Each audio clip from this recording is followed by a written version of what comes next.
So hello students and welcome back again to another video tutorial by Genome Biotech. In this video tutorial, we would be talking about the DNA binding motifs.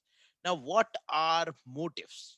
As the name indicates about motifs, so motifs refer to super secondary structure. These are referred to as the super secondary structure formed by these are referred to as the super secondary structures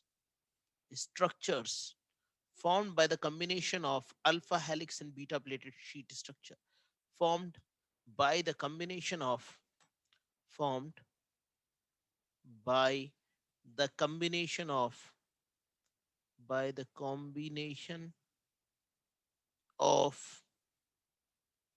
alpha helix plus beta plated sheet structure plus beta pleated sheet pleated sheet structure. Okay, so if motifs, what are motifs? Motifs are the super secondary structures formed by the combination of the alpha helix and the beta plated sheet structure. When the alpha helix and the beta plated sheet structures are being combined together, then they will lead to the formation of motifs. Now these motifs which are being arranged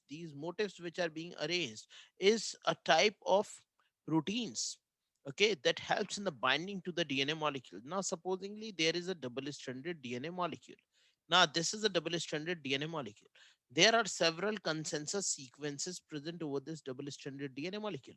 There are several sequences present over this double stranded DNA molecule. For example, this is 5 prime to 3 prime. Another one is 5 prime to 3 prime here.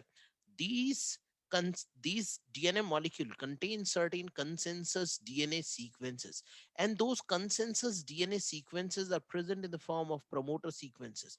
Now, supposingly this is the region where promoter is present.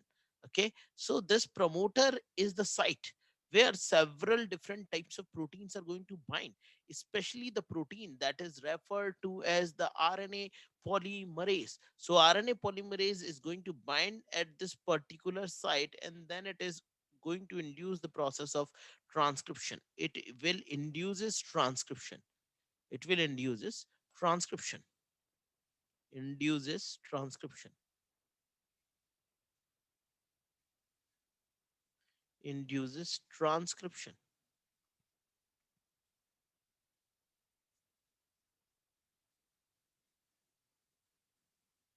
it will induce transcription.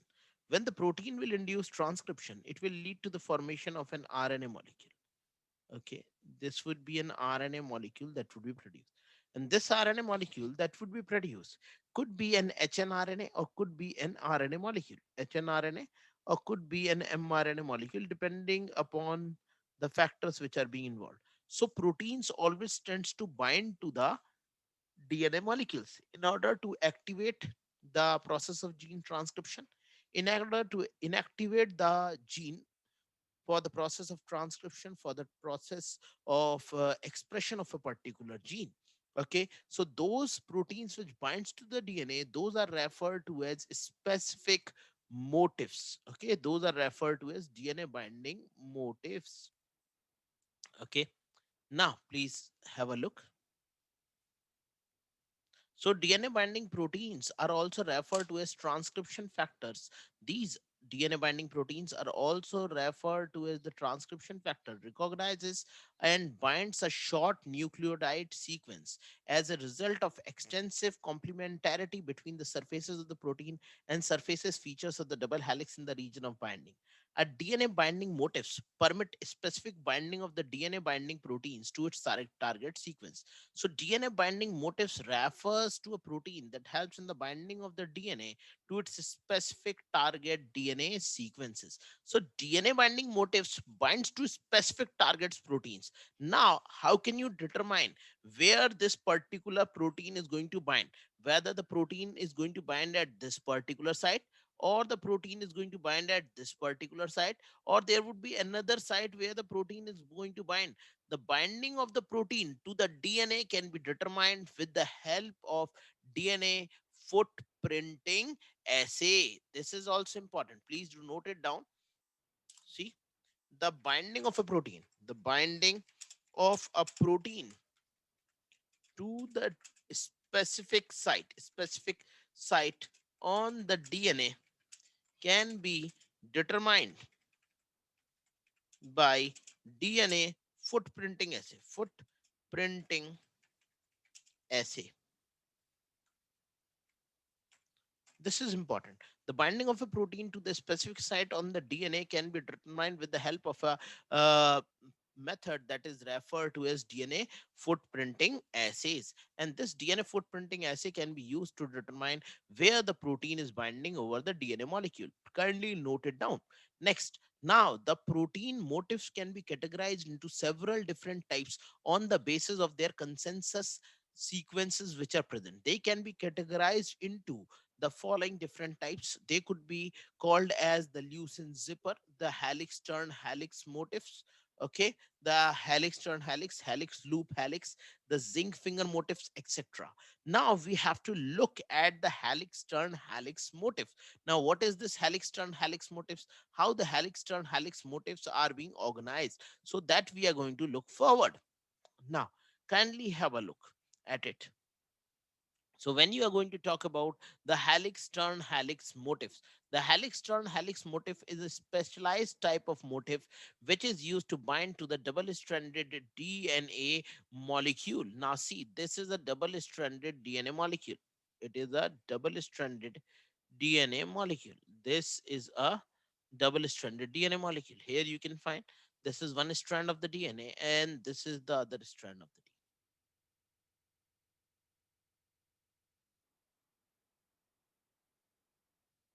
This is the other strand of the DNA. Now, to this DNA, a protein is going to bind. This is dsDNA molecule.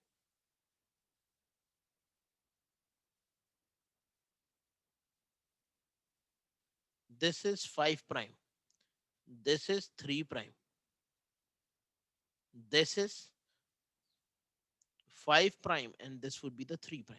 So DNA, which is an anti-parallel helical structure, to this particular helical structure, if a protein has to bind, a solid protein cannot bind over this DNA. For example, supposingly this is a solid protein, a rod-like structure. Do this protein can bind over the DNA? No rod-like structure can bind over the DNA. See, no rod-like protein, no alpha helix or beta helix or beta helix or beta pleated sheet structure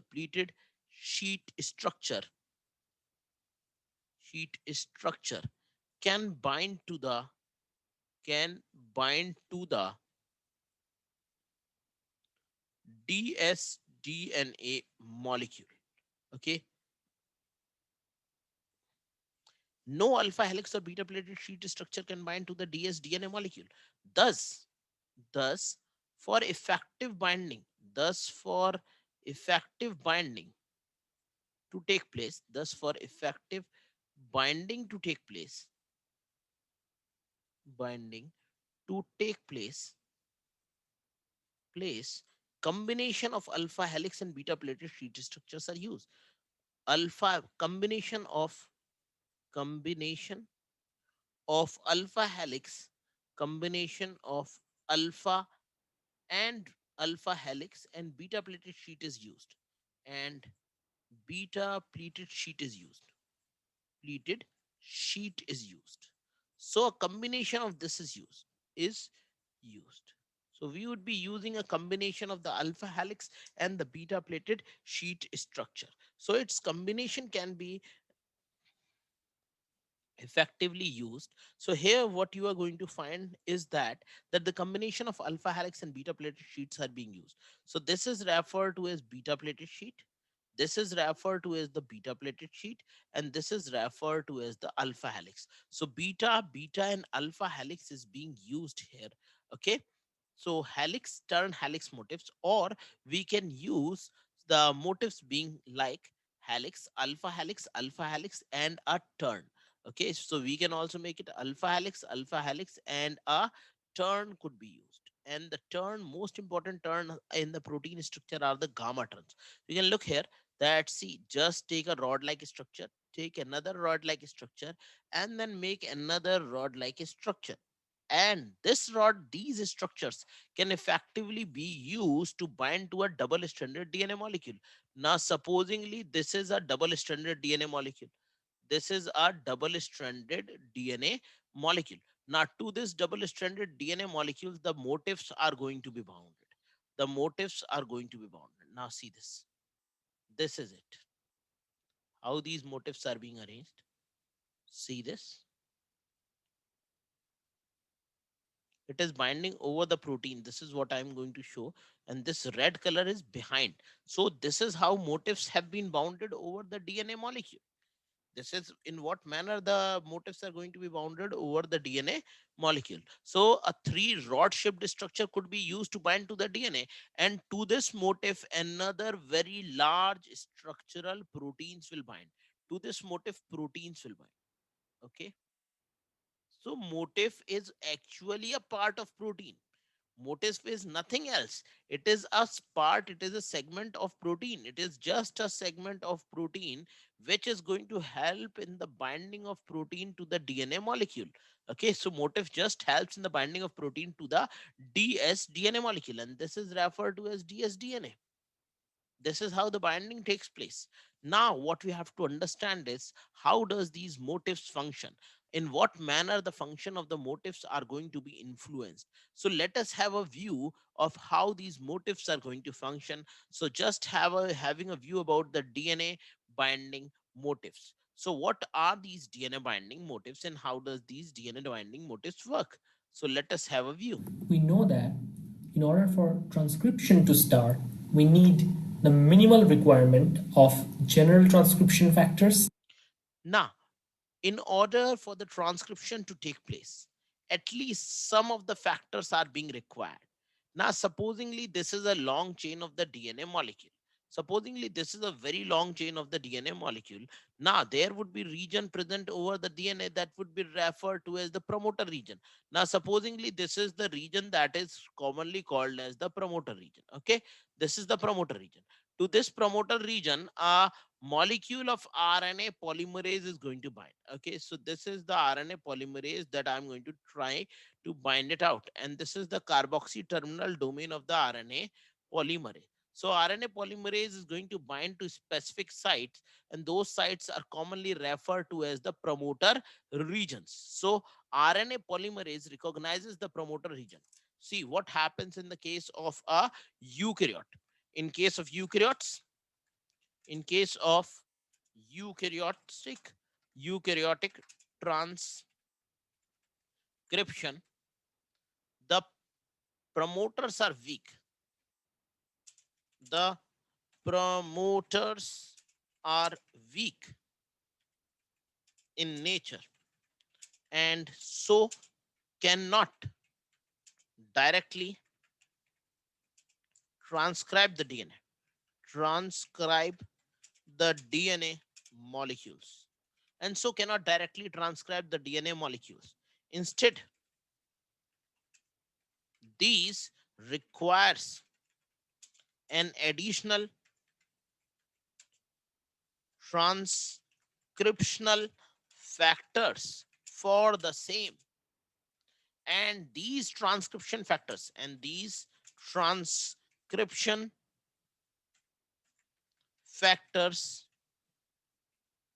can be GTF, journal transcription factors, or cell specific transcription factors. Journal transcription factors, or CTF, cell specific transcription factor. Cell specific transcription factors. So these are the two different types of transcription factors which are going to work. So we are here going to look at the journal transcription factors. So firstly, the journal transcription factors are going to bind, and those journal transcription factors include, GTF includes TF second A, TF second D, A, TF second A,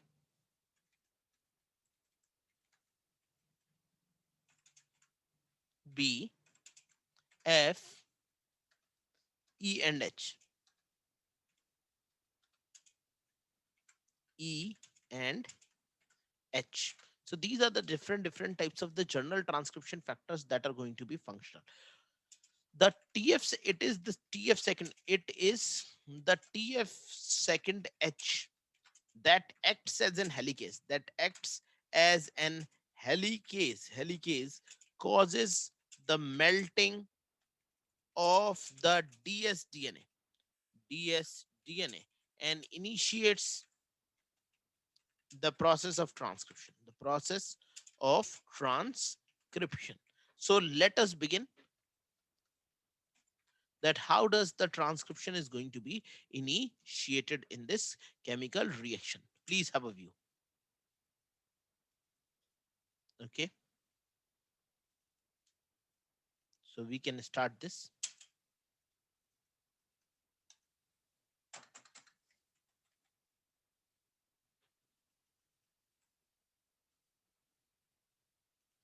and RNA polymerase.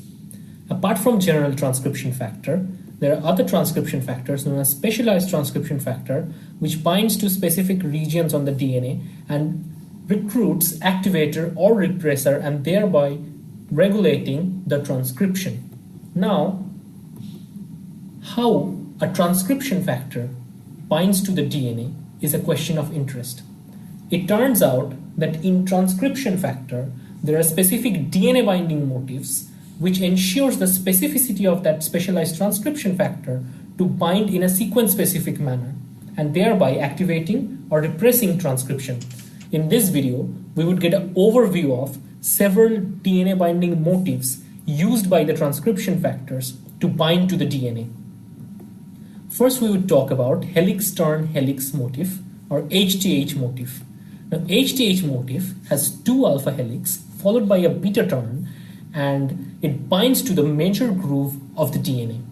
Now, And HTH motif is roughly 20 to 25 amino acids. so we have an HTH motif.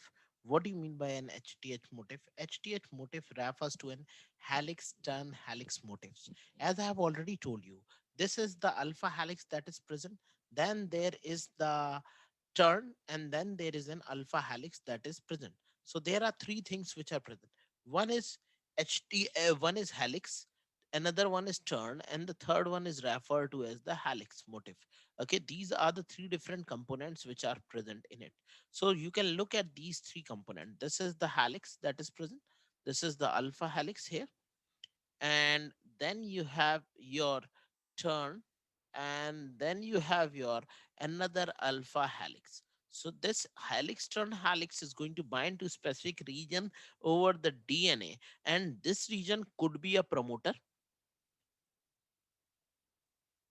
could be a minor groove, or could be any sequence over the double stranded DNA molecule. So it could be any sequence present over the double stranded DNA molecule. Now, Helix turn helix motifs has two alpha helix followed by a beta turn and binds to the major groove of the DNA molecule. Okay, it is the one that is going to be into the major groove. Helix turn helix motifs has 20 to 25 number of amino acid residue present within its structure. So let us have a look at Long. Now, HTH motif binds to the major groove of the DNA through various interactions like hydrogen bond, Van der Waals interaction, etc. So it is going to bind to the major groove of the DNA with the help of several different types of interactions. And those interactions can be hydrogen bonding. They could be van der Waals forces of interaction that are going to expose the bases of the DNA molecule, because you know that the DNA is an helical structure. Now see, this groove is referred to as the major groove. You can just have a look here. This is the major groove. This is the major groove that is present. It is at this particular site that is referred to as the major groove. Now, to this major groove, specific proteins can bind. Okay, specific proteins can bind to this particular groove and initiate the process of transcription. Okay, and those will be referred to as the transcription factors in the form of helix turn helix motifs, because the nitrogenous bases are being exposed, so the motifs can form van der Waals forces of interaction with these different nitrogenous bases. Okay, so let us have a view at it. Residues that are exposed in the major group from the HTH protein is actually binding to the specific bases in the DNA. Now, for example, there are specific groups out of the HTH motif, for example, tryptophan or lysine that interacts with the bases, aromatic bases in the DNA. Now, just a second. Now we have already seen that there are tryptophan and lysine amino acid residue, because you can find that tryptophan is aromatic in nature, lysine is basic in nature. Then there is threonine containing hydroxyl group, proline containing an amino group. So all such polar amino acids have the ability to directly interact with the charges over the DNA, especially the basic amino acid. You know that basic amino acid will have much more effective chances of binding to the DNA being negatively charged, DNA being negatively charged. So this is negatively charged, and this negatively charged molecule will be binding to a positively charged molecule. This is negatively charged, and it would be binding to positively charged proteins, binds to positively charged proteins. Okay, positively charged protein, charged proteins, charged amino acid residue. I should specifically write amino acid residue. Okay, this is how the binding takes place. Next, just moving forward. Aromatic bases in the DNA. Lambda repressor, which is important for lytic and lysogenic switch in case of bacteriophage, is also having the same DNA binding motif. That means the HTH motif. So that's why HTH motif's function is pretty much conserved from bacteria to human. So even the lambda phage has the HTH motif. The HTH motif is present in bacteria and present in mus musculus, is present in Homo sapiens, and is present in rhesus monkey. So all these organisms, the HTH motif is conserved. For example, another important classes of transcription factors known as homeodomain containing transcription factors, which are highly conserved with the 60 amino acids and are encoded by a 180 base pair long DNA segment termed as homeobox, have also this similar kind of structure. That means Halextron helix. But instead of two helix, it has three helix. And this Halextron helix containing homeodomain containing transcription factors are very important for segment polarity and patterning of both from a fly to a mammalian embryo.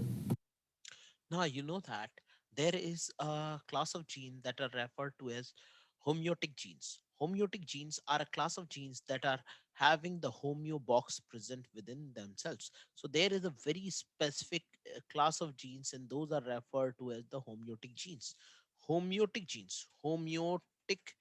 genes are the genes that specifically function in the process of organogenesis. Homeotic genes are the genes that specifically functions in the process of organogenesis. In case of drosophila drosophila melanogaster. So homeotic genes are the genes that specifically function in the process of organogenesis in case of Drosophila melanogaster. So these genes are tightly controlled with the help help of a specific conserved nucleotide residues called as homeobox homeobox. Okay, So they are being conserved with the help of a specific nucleotide residue that is referred to as homeobox, which will regulate, which will regulate the transcription of specific genes, of of specific genes. Okay. Now, this homeo box consists of three helical domains. It is being encoded by a 180 base pair long DNA segment that is called as the homeo box. And this homeo box, which is present here, this homeo box contains three alpha helical subunits which are present that helps in to its binding to the DNA molecule and will be forming the different types of genes in will be regulating the transcription of different types of genes both in the case of Drosophila melanogaster as well as in the case of Homo sapiens. So you can find that the genes have been actively differentiated from each other both in the case of Drosophila melanogaster as well as in the case of Homo sapiens. This is what you are going to visualize here. Next point, just clearing the drawings and moving forward. Another important DNA binding motif is helix loop helix. As the name suggests, there are two helix and connected by a loop. Now, Now, see this. This is two helix, alpha helix, alpha helix, alpha helix, alpha helix, connected with the help of a loop shaped structure. So these are the alpha helix that are being connected with the help of a loop shaped structure, and that is why they lead to the formation of a modular structure called as helix loop helix. So this is the helix loop helix produced. Next point. these helix loop helix containing transcription factor could form homodimer or heterodimer. In this example, it has been shown that they are forming a heterodimer. So they can form a homodimer or a heterodimer. In the case of homodimer, they would be making a dimer of the similar subunit. In the case of heterodimer, they would be making the dimer of different subunits. In this example, you can find they are making a heterodimer, and if only these two will be present, then they would be making a homodimer. Now, there are leucine zipper Now, leucine motifs, zipper, which are also very important. as the name indicate, it has many number of leucine residues present within its structure. As it has many large number of leucine molecules present along with its structure, that is why it is commonly referred to as a leucine zipper. Okay, it has a zip like structure, that is a chain like structure in which you can find that leucine molecules are going to be interacting with each other, and this would be forming a zip shaped structure. So leucine zipper consists of a dimerization domain of the B zip family, the basic region leucine zipper. The B zip domain is 60 to 80 amino acid long, so it would be 60 to 80 amino acid long in nature. Next point. Important DNA binding proteins, and it comprises of B-zip family. Now, B-zip domains having 60 to 80 amino acids. Now, the leucine zipper has two broad structural importance. One is at the end of it, it has multiple leucine residues which are interacting with each other by hydrophobic interaction. Now you look here. These are the leucine zipper. Now leucine zipper has large number of leucine residue interacting via hydrophobic interactions, and here you can find it is going to interact with the DNA molecule. And the region that interacts with the DNA's major groove has several protrusion. It has a arginine residue which protrudes out from the leucine zipper and interacts with the guanine residue of the DNA. And this specific interaction determines that whether these leucine zippers would bind to the specific sequences on the DNA. So there are regions over the DNA where the guanine residues are being repeated. So if there are regions where the guanine residues are going to be repeated, from here the arginine is going to bind to this guanine residue, arginine, which is being represented by K and is the most hydrophilic amino acid because it contains a guanidino group, guanidino group. And guanidino group means it has three nitrogen atoms present in its side chain. Okay, and those three nitrogen atoms will provide a very high positive charge over these arginine molecule. Now these guanine molecule, which has a very high negative charge, will begin to interact with this arginine molecule, will form interactions, will form close interaction between these arginine molecules, and those are the ionic interactions, ionic or the salt bridges, or salt bridges. Salt bridges are nothing else but the ionic interactions. Okay, these are ionic interactions which are there. So salt bridges or ionic interactions are being produced, and because of these ionic interaction, the molecules are going to be associated with one another, and this is how the leucine zipper is going to bind to the DNA molecule. Leucine zipper is going to bind to the dsDNA molecule. This is dsDNA, dsDNA molecule. The leucine zipper is going to bind to the dsDNA molecule in this particular specific manner. Next, moving forward. Specific regulatory elements of the DNA. Now, the example of this leucine zipper is Phos or Jun. Phos and Jun are the end transcription factors activated by the Mek Kinase signaling pathway. Now, this one was a very important transcription factors that are especially present in the case of neurons. The Phos and Jun acting as a transcription factor, and they are being activated by a particular receptor tyrosine kinase family of signal transduction, where the GRB2 SOS and the RAS and RA family, the Mek kinase pathway, also referred to as MAP kinase pathway, is going to activate the transcription of the Phos and Jun gene that will regulate the expression of specific genes within the DNA MAP molecule. kinase signaling pathway. Phos has leucine zipper motif.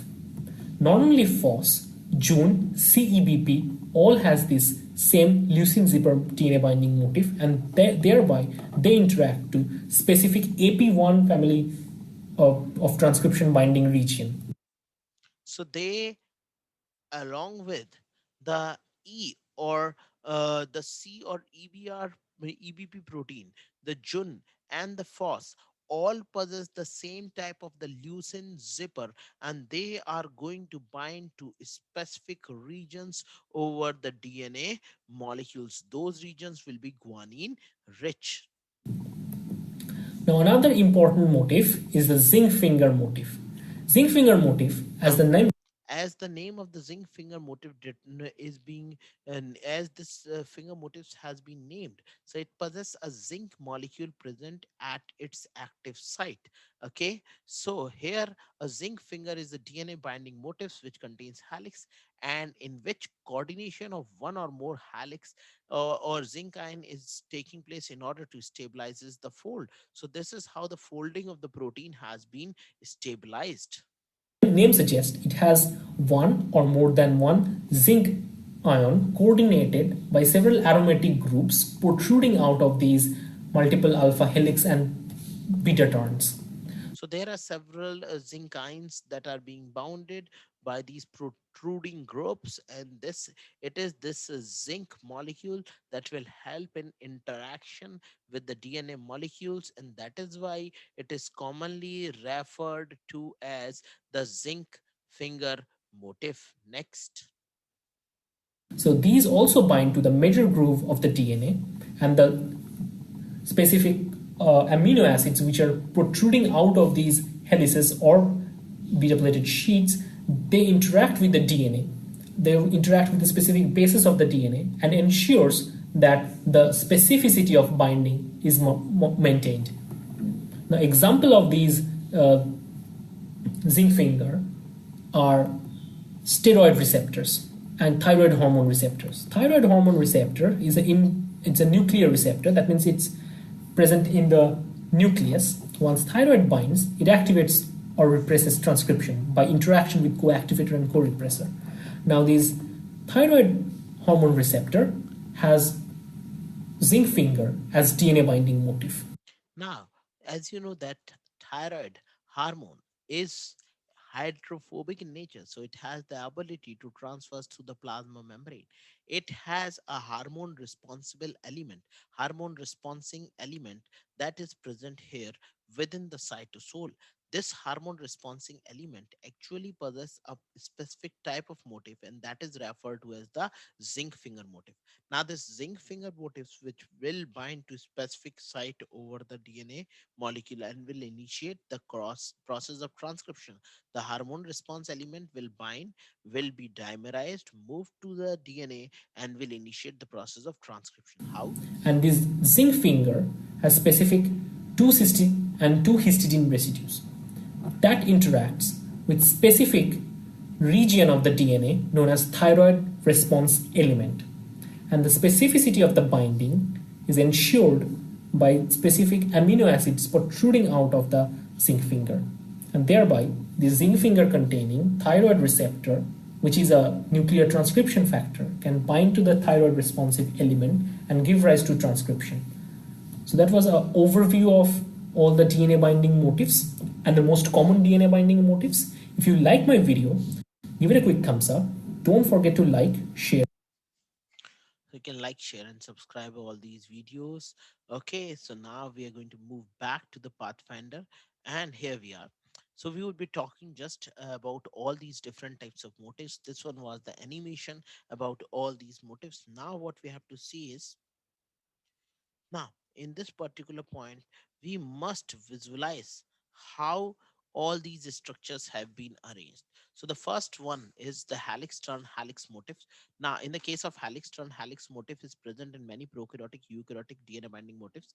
The Halextron Halix motif was the first DNA structure to be identified. It was the first DNA structure which was being identified as a motif. Okay, so this is important. It just consists of the two alpha helix. See this? The motif is made up of two alpha helix separated by a beta turn. There is a beta turn, and then there is an alpha helix and an alpha helix made up of, now this could be a beta turn, the most common being the gamma turn. Okay, made up of four amino acid, the second of which is usually glycine.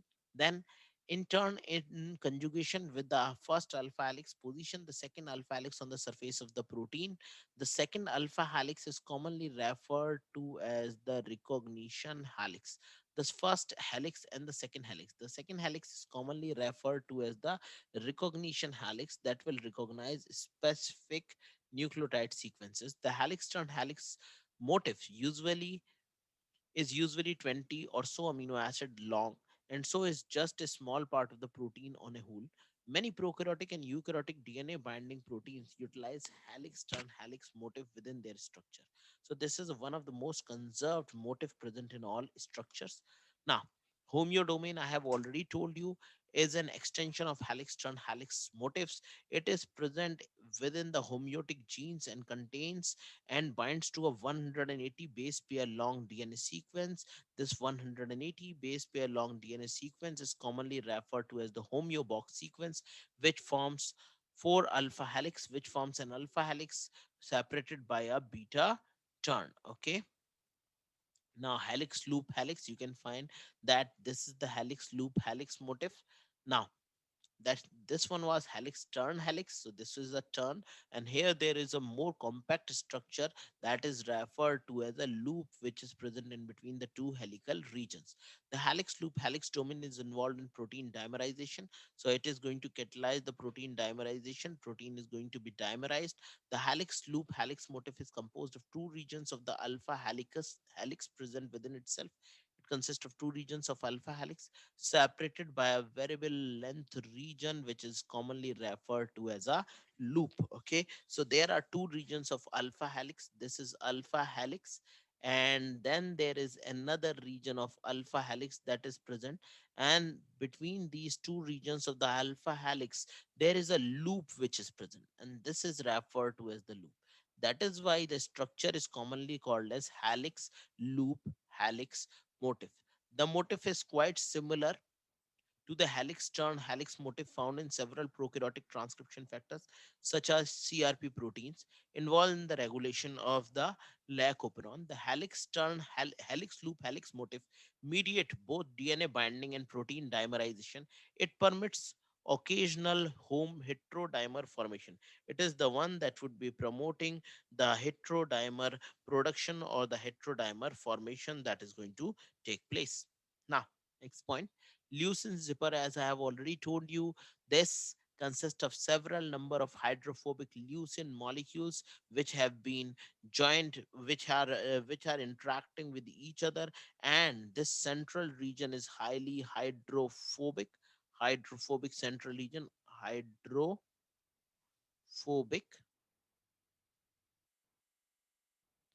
This is the hydrophobic region that is present, and this hydrophobic region helps in binding to the DNA molecule. It would be the one that would be binding to the DNA molecule. Next,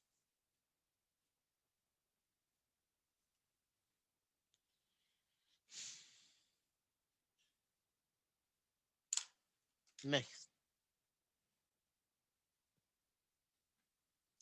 The leucine zipper is a 30 to 40 amino acid long chain with the leucine at every seventh residue to form a haptide repeat to form a 7 nucleotide repeat.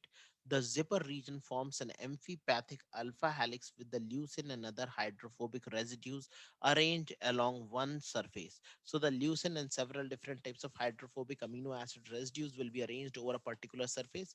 The leucine zipper domain is necessary for protein dimerization. It is the one that is required for the protein dimerization to take place so that the protein can get dimerized. It is a motif generated by repeating distribution of leucine residue spaced by 7 amino acid residues. Okay, so there are leucine, and in between these two leucines are 7 amino acid residue. Okay, these are the 7 amino acid residue which are present in between the leucine molecules. Okay, these leucine residue end up with their R group protruding from the alpha helix domain in which the leucine residues reside. The protruding R groups are thought to interdigitate with leucine R group of another leucine zipper domain, thus stabilizing homo or heterodimer formation. So see this. Actually, this is the R group of one leucine. This is the R group of another leucine, and because the one is hydrophobic, another one is hydrophobic, so this entire region, see, this is what is going to happen. This is going to form one R group, another one, this is going to form another R group. So this is going to form one R group, and this is going to produce another R group. So there are R groups which are going to be produced in this particular manner. So there are several different types of side groups that will interdigitate with each other and will lead to the formation of the leucine structure. The leucine zipper domain is present in many DNA binding motifs such as CMYC protein, cellular MYC protein. It is because of the movement of the CMYC protein the Burkitt's lymphoma develop. Then Epstein Barr virus, EBIP proteins are also present. Zinc finger motifs, the last motif that is present. This motif, the zinc coordinated DNA binding motifs, are also referred to as zinc finger motif. There are several types of zinc finger motifs. One of the most important zinc finger motif, which is present in the case of eukaryote, is C2H2 zinc finger motif, in which there are two carbon and two hydrogen atoms which are present. So you can find that there are two carbon molecules and there are two hydrogen molecules. Here there is one carbon. This is the other carbon molecule, and then there are two hydrogen atoms which are present here. And because of the presence of two carbon and two hydrogen atom, such type of motif will be referred to as the C2H2 zinc finger motif. H2 zinc finger motif.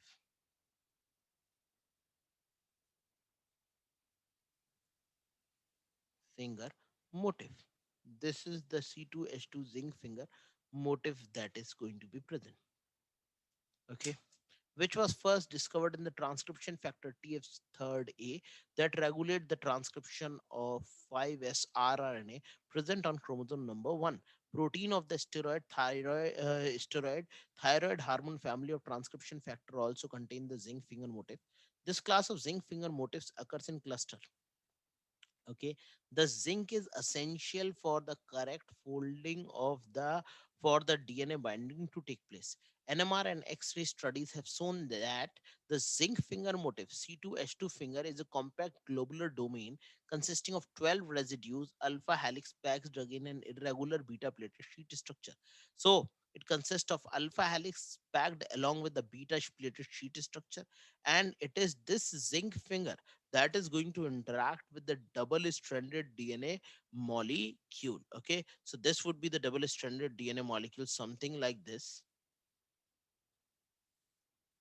Okay, this would be the double stranded DNA molecule to which it would be interacting.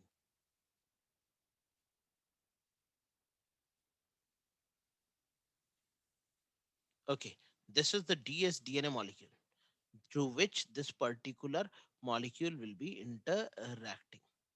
So it is here that the nitrogenous bases are being produced, are being bounded with hydrogen bond with regard to each other,